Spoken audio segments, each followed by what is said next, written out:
for a new test using an F-4 Phantom jet. The US government wanted to test what would happen if a plane crashed into the concrete walls of a nuclear power station. The jet sets off, bolted to a track to prevent takeoff. It's doing 500 miles an hour.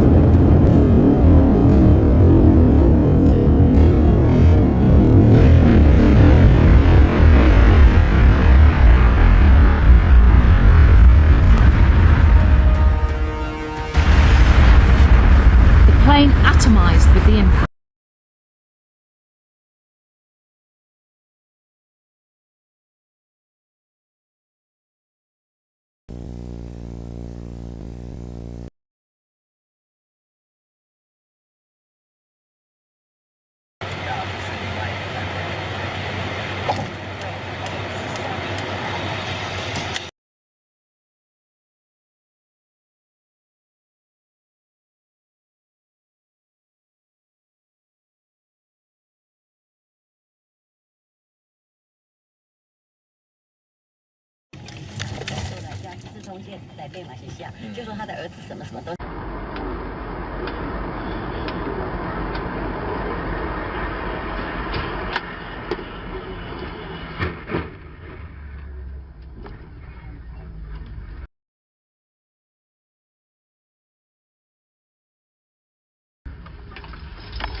As far as I've known, when an aluminum structure like an airplane hits a steel and concrete structure, there should be some sort of collision at the plane of impact. When I first took a look at some of those film clips, you know, the plane just sort of melting into the building, I really didn't know what to think about it. But I mean, your point is so elegant and obvious that the physics of the interaction just wouldn't permit this rather flimsy airline to just melt through this steel and concrete building. I mean, it just couldn't happen. Physics.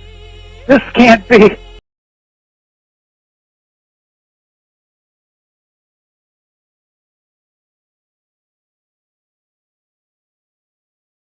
What would happen in a real collision of this sort?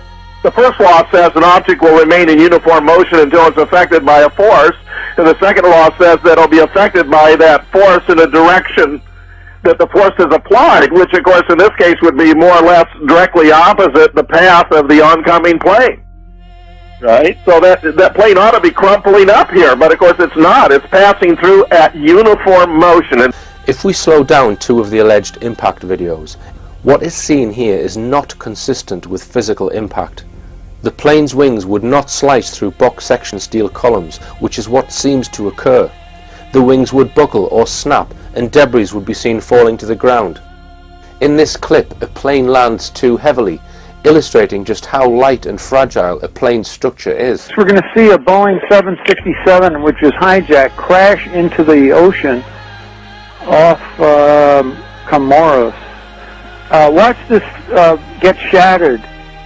Look at that right wing. And this is a 767? Yeah. Newton's third law, for every action there's an equal and opposite reaction, which of course means we could treat the plane as stationary and the building as hitting it as 560 miles an hour, or the building stationary and the plane impacting at 560 miles an hour, and you're going to have a similar effect. The plane, in terms of its impact on the building, simply is showing, again, physically impossible features. You don't see the gashes in the building that the plane purportedly is making as it passes through the building. Some have described these impact dynamics as cartoon physics. The alleged plane shows barely any deceleration, which is also impossible. You know, they must do some knee slapping every day about how stupid and controllable people are. This can hold the lights on the end, but it can't slice a steel column.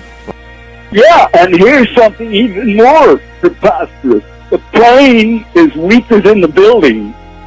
The structure of the plane is made out of metals that are weaker than the steel structure. of the building. So therefore, you should see the building cutting into the plane's wings. You might ask, how did the buildings get holes that are shaped like planes if the planes could not penetrate the steel columns?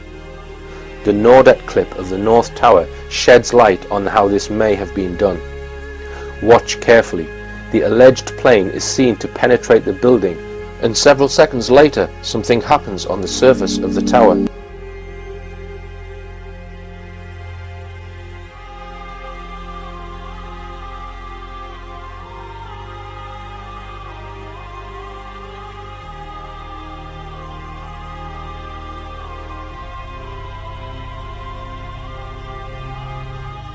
I've stopped the action here. If we compare it with the 3D model, we can see this damage is in the position of the supposed wing hole and was created well after the alleged impact, thus creating the desired Roadrunner effect.